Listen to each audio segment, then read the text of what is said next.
ભરૂચના hostel ground ખાતે ગંગા સ્વરૂપ વિધવા બહેનોનું ત્રીજું મહાસંમેલન યોજાયું.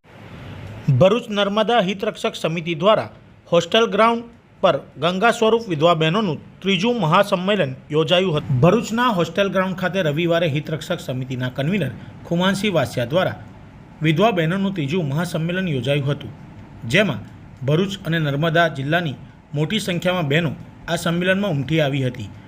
આ સંમેલન યોજવાની પાછળ મુખ્ય કારણ એ હતું કે વિધવા બહેનોને જે પેન્શન મળ્યું છે, જેમાં રાજ્ય સરકારનો આભાર વ્યક્ત કરતો ઠરાવ કરવો. પૂર્વ મંત્રી અને હિતરક્ષક સમિતિના કન્વીનર ખુમાનસિંહ વાસિયાએ 2018માં વિધવા બહેનોની વાસ્તવિક પરિસ્થિતિ અને જીવનશૈલીને જોઈ અને રાજ્ય સરકારને રજૂઆત કરી હતી.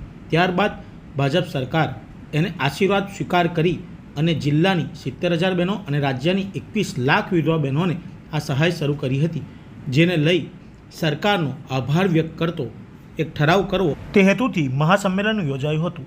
આ સંમેલનમાં મોટી સંખ્યામાં વિધવા બહેનો, ભારતીય જનતા પાર્ટીના ભરૂચ જિલ્લાના સાંસદ મનસુખભાઈ વસાવા, ભરૂચ જિલ્લાના તમામ વિસ્તારના ધારાસભ્ય, જિલ્લા ભાજપ પ્રમુખ તેમજ ભારતીય જનતા પાર્ટીના સંગઠન મંત્રીઓ, કાર્યકર્તાઓ મોટી સંખ્યામાં ઉપસ્થિત રહ્યા હતા.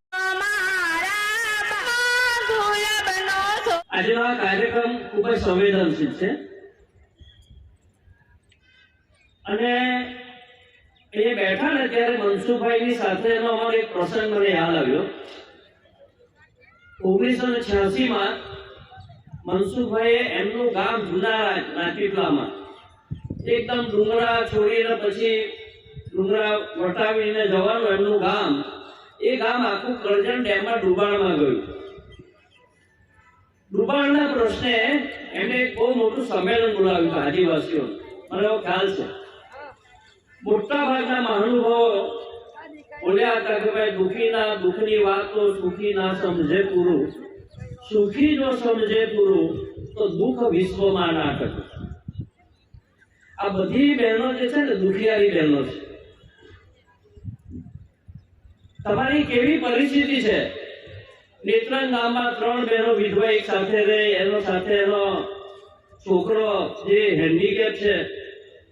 એવી રીતે એક 85 વર્ષની બેન જંબુસર તાલુકાના મહાપુરા ગામમાં મજૂરી કરે અને એનો 45 વર્ષનો છોકરો જે પથારી વર્ષ છે, એને કઈ બી જરૂર હોય તો ડબ્બામાં લાકડી મારે અને આજુબાજુને બોલાવીને 85 વર્ષની ડોશીમાં એ મજૂરી કરવા જાય.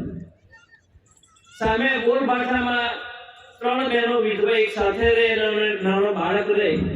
બાળકને રાખવા માટે વાના પછી 3 બહેનો જાય. કાસવા ગામમાં એકની સાથે 4 બહેનો વિધવા છે. 2 વહુ છે, એની એક છોકરી છે અને પોતે છે. આવી રીતે 4 બહેનો વિધવા એક સાથે રહે.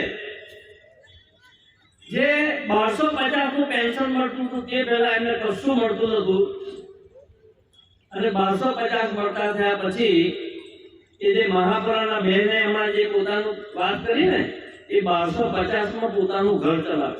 1250માં ભારતીય જનતા પાર્ટી જ્યારથી શાસનમાં આવી છે ત્યારથી છેવાડાનો માનવી પણ સ્ટેટના માનવી સાથે સરખે સરખો જીવી શકે, સરખી રીતે સમાજમાં પગભર થઈ શકે એવા અથાગ પ્રયત્નો કરી રહી છે. અત્યારે તમારા ગામમાં વિકસિત ભારત રથ આવતો હશે. ત્યાં આગળ અલગ અલગ પ્રકારની સરકારની યોજનાના લાભ ત્યાં જ આપવામાં આવે છે. જો આ લાભોથી કોઈ વંચિત હોય તો અહીંયા બેઠેલા બહેનોમાં અમારો સંપર્ક કરજો. અમે સતત તમને આ લાભોથી વંચિત ના રહે તેવા પ્રયત્નો કરીશું. પ્રયત્નને ચોક્કસ જ તમને લાભ અપાવીશું.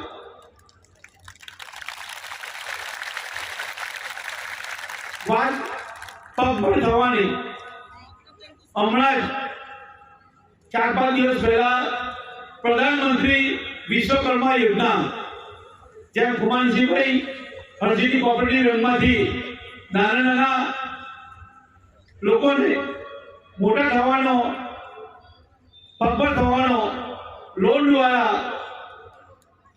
જે અમલ કરે છે, જે લોન આપે છે, એવો જ એક કાર્યક્રમ સરકારનો પ્રધાનમંત્રી વિશ્વકર્મા યોજના છે. તેમાં તમે 5,000 થી લઈને 5 લાખ સુધીની તમે લોન લઈ શકો છો. એનું વ્યાજ પણ નહીવત અને 50% ઉપર તો એનો સરકાર બોજ ઉપાડવાની છે.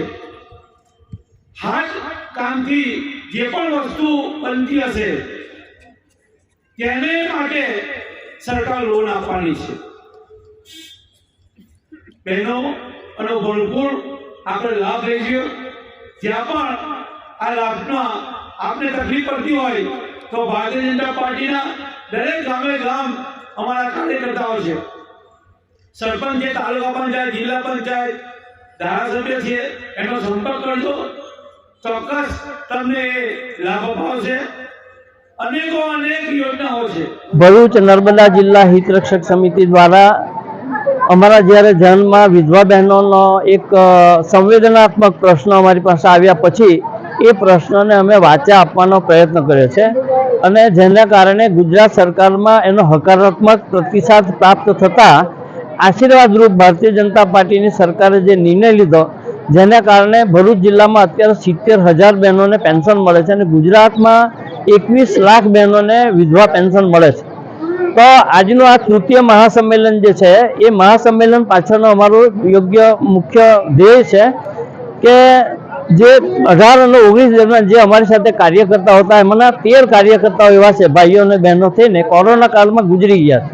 એ કોરોના કાળમાં જે ગુજરી ગયા પછી એનો આજનો અમારો શ્રદ્ધાંજલિનો કાર્યક્રમ છે. અને બીજો જે કાર્યક્રમ છે એ ગુજરાત સરકારનો ભારતીય જનતા પાર્ટીની સરકારને માટે આભાર પ્રસ્તાવનો કાર્યક્રમ છે કે જેમાં વિધવા બહેનો એનો આભારનો ઠરાવ મૂકશે અને એને અનુમોદન આપનાર પણ વિધવા બહેનો જ હશે. આ જે કાર્યક્રમ બે મુખ્ય મુદ્દા આધારે આજનું આ ત્રીજું મહાસંમેલન અમારું મળ્યું છે અને એમાં તમામ બહેનોએ પોતાના ખર્ચે આવવાનું છે. એને આધારે તમે જોઈ શકો છો દરેક બહેનો સ્વયંભૂ પોતાના ખર્ચે પોતાની રીતે આ કાર્યક્રમમાં. Subscribe now and press the bell icon. Never miss an update.